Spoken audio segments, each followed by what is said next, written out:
Okay, hello everybody. We are back with another part of Sonic Generations.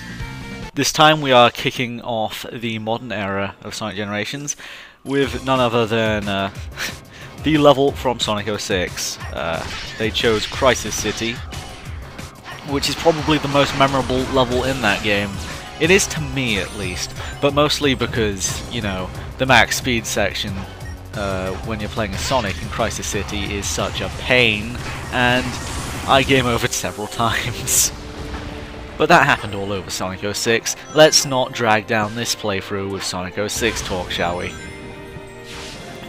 So what you may expect a bad level, you'd be surprised. It's actually a really good level. You have to actually pay attention. You can't just boost to win in this level for sure. Right at the start there's a trap. If you were to hold down boost straight away, you would just fall into the lava. Not really the best of situations for our little blue hedgehog, so let's try and keep him out of lava as best we can. Which I managed there. Usually I'd fall down and fail, but enough of that. Also notable is you're not fighting Eggman's robots. In fact, you're fighting lava monsters, so I do imagine that Classic Sonic was just a tad bit confused when he got to this stage. Although, I suppose Modern was too, given the ending of Sonic 06.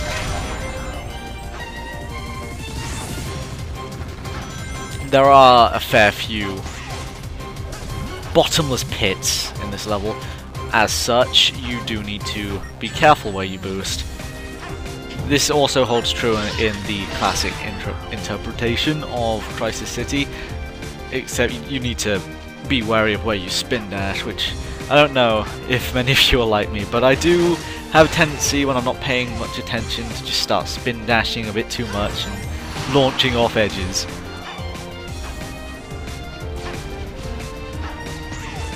This stage also did introduce you to the slam mechanic, I suppose. Basically, if you are in the middle of a jump and you press the B button, Sonic will slam down and break any crates he lands on, really. Not any crates, there are certain crates you can't break. It's all very obvious what you can break, it's made of wood or whatnot.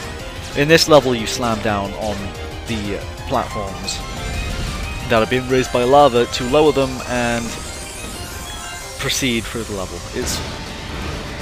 It's a neat little move, I suppose. It only has a use in a few levels. It can be used to speed your game up though, I suppose. Sometimes slamming down will cut some time out of your little run through if speed is what you're going for, and you're playing a Sonic the Hedgehog game. I take it you like speed. But that is Crisis City Modern out of the way. Let's move on to Crisis City Classic, shall we? And we got a hell of a lot of the red rings. We only missed one in this stage. I would like to have got every red ring in every stage, to be honest with you, but there are quite a few stages where you actually can. Sky Sanctuary, for example, you can't do it. If you were to attempt, there are 3 red rings at the very end of the stage you have to get in separate playthroughs because they're on different paths, and once you hit that point you cannot go back. There are quite a few levels you can get all in one run, which is always nice, but it's a shame not every level's like that, really. And as you can see there, Classic Sonic he's got his own form of rail grinding. He kinda just rolls. I guess that's what Classic Sonic does. It's nice they were able to incorporate rails in a way that makes sense for Classic Sonic, I suppose. Although I don't really see why they were necessary. I'm not really going to complain about it. There are points in this level where spin dashing will get you killed very easily. Mostly on any slope that isn't the one I just went down. Because you could launch off into lava and die, which got me several times until I finally banged it into my head that no, that is not what you should be doing. It's really not what you should be doing.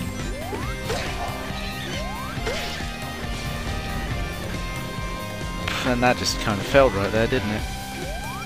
The music in these stages is just fantastic. I never really put much thought into the Sonic 06 soundtrack. I didn't really spend much time with Sonic 06, so... And the time I did spend with it was just me being very, very angry at the game. I wasn't really listening out for the soundtrack or anything. But this is one slope that can get you killed if you spin dash, by the way. Listening to this, it's a really, really nice tune, so gotta give props to them for that. Sonic Generations has very, very good music on a whole, actually, which is to be expected when it's a celebration game. They have like they can pick any music from the series they want, really, should they need to. But Sonic has always had good music. Well, I'm sure there's some game out there, some Sonic game that doesn't have great music. Pretty damn positive, in fact. But we're at the end of the level already, so I guess we'll just end it here, and that'll be. Oh, okay. This is one reason I love this stage. It just goes out of its way to troll the player. In in that respect, you see the goalpost. No, you can't have it.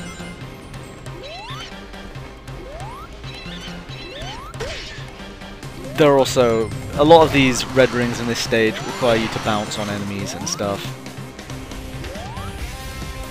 I'm not very good at it. And we all know what's going to happen this time, so there's really no suspense in it. It's going to fly away, and we're going to be, yeah, disappointed. I must say, Crisis City must be located fairly close to Seaside Hill. Simply because, as you'll see shortly, after we grab a red ring and jump on a spring, the cannons!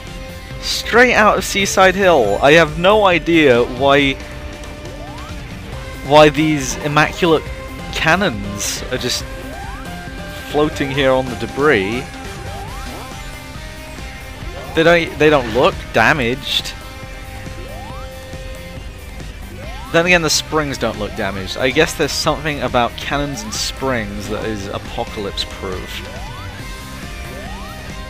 This final segment here, it can be kind of a pain, because one wrong move and you're just dead, as we demonstrated earlier. But the wind is pushing you back, so you just gotta be careful with your jumps. But that is Crisis Hill over and done with. Very, very good level in my opinion.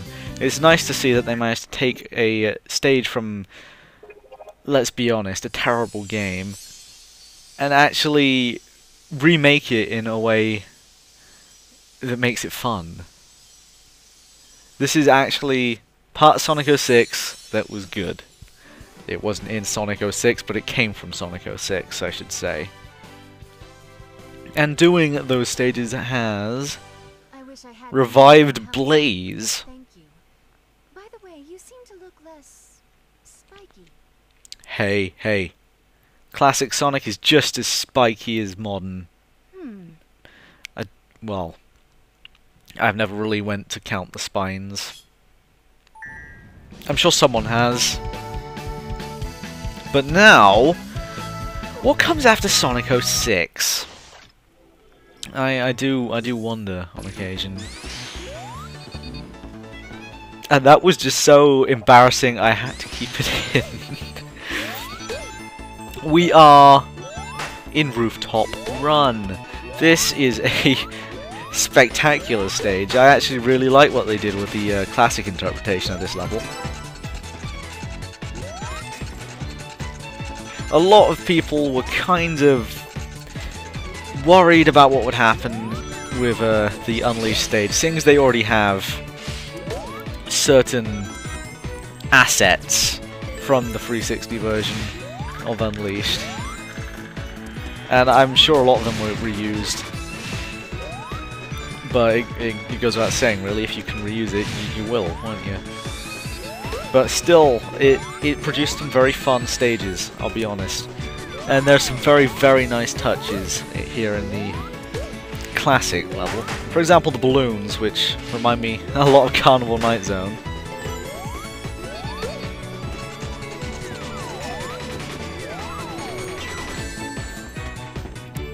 And we have got all those Eggman's robots again. No more fire creatures for us. Sonic doesn't have to take that.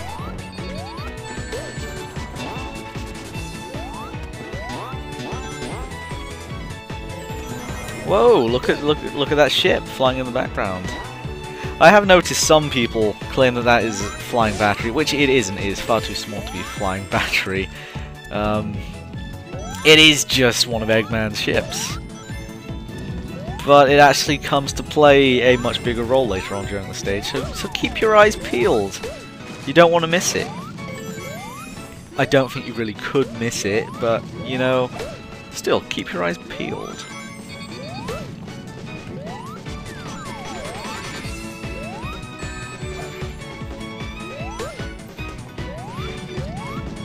I also have incredibly bad luck with those barrels that are constantly rolling downhill here. As demonstrated right there. Good going, Zach. Good going. It's kind of the odd thing about doing these commentaries post. I get to see my failures.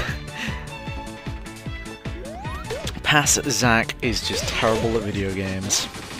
Current Zach would do this flawlessly, of course.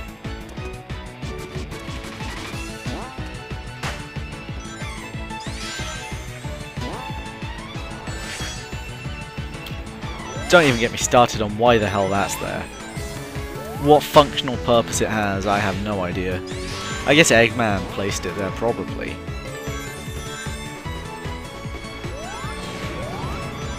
And as we climb this clock tower, we're going to be constantly pestered by these annoying little fly buggers. They do have a tendency to shoot lasers at you, so unless you take cover, that's going to happen to you. So don't be a Zack. You don't want that.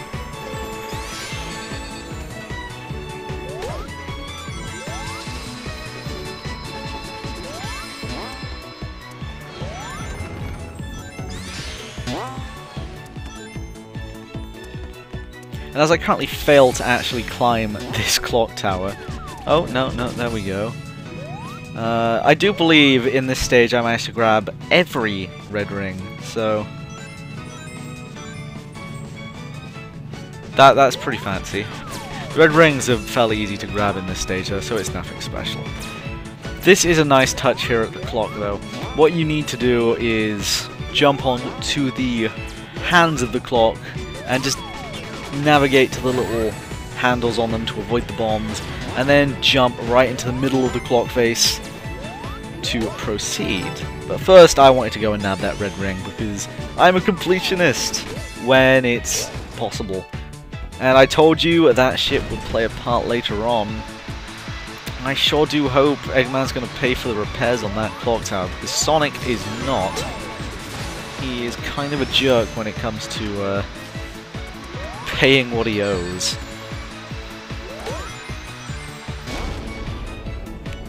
And yeah, that there is proof. It's far too small to be flying battery, so I don't know what was in your heads, guys.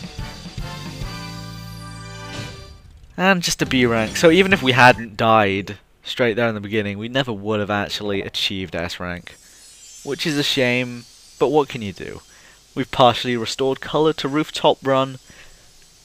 Sonic's job, at least classic Sonic, is done. But we got a bunch of artwork for our troubles. And the long spin dash. let's see Modern's take on Rooftop Run, shall we? And it should come as no surprise that this is similar to Rooftop Run in Sonic Unleashed. It's not exactly the same level, it is still a new level, it just takes a lot from the Unleashed version.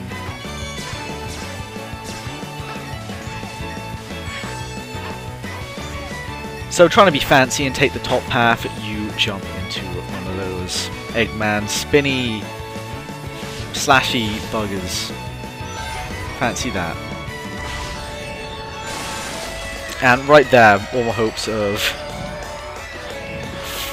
5-starring, 5 red ring starring. I don't know how to go about that. Let's just get 5-starring Rooftop Run is gone because I completely missed that one. That one is in fact actually quite a pain to get. Maybe it's just me, but I always seem to miss it and have to backtrack. That one's fairly easy though. And also another use for the wall jump. Those little cannon things are also very simple. You just point the direction you want them to shoot you and press the A button and you're launched in said direction. As far as the music goes, in the modern stage at least, the music that plays is very similar to what played in Unleashed for this stage. Not really a big surprise considering, well, this is a recent game. The music was already up to snuff to be used last time. They have no reason to really change it this time around. This is the only game featured in Sonic Generations that was made using the same engine as Generations, so the stage itself is very similar to what you'd find in the original Sonic Unleashed. So, while there are a few graphical differences, it's really not all that new.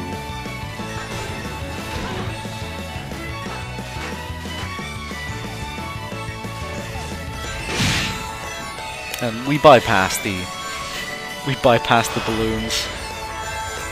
The balloons are just too slow for Sonic, you see.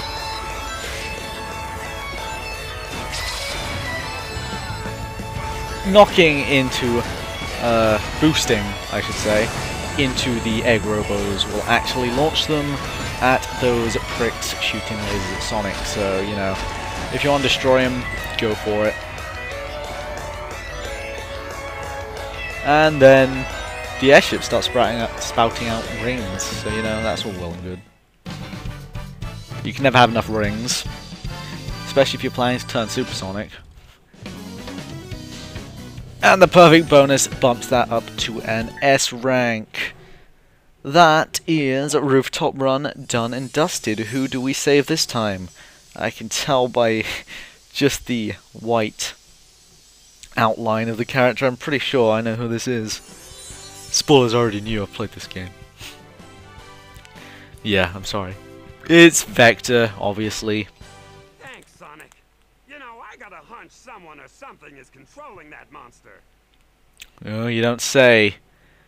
It could very well be. Well, I won't say. That could be considered a spoiler. Alright, guys. That is Rooftop Run and Crisis City out of the way. We'll be back to show the last stage, as well as the last few bosses next time. See you then.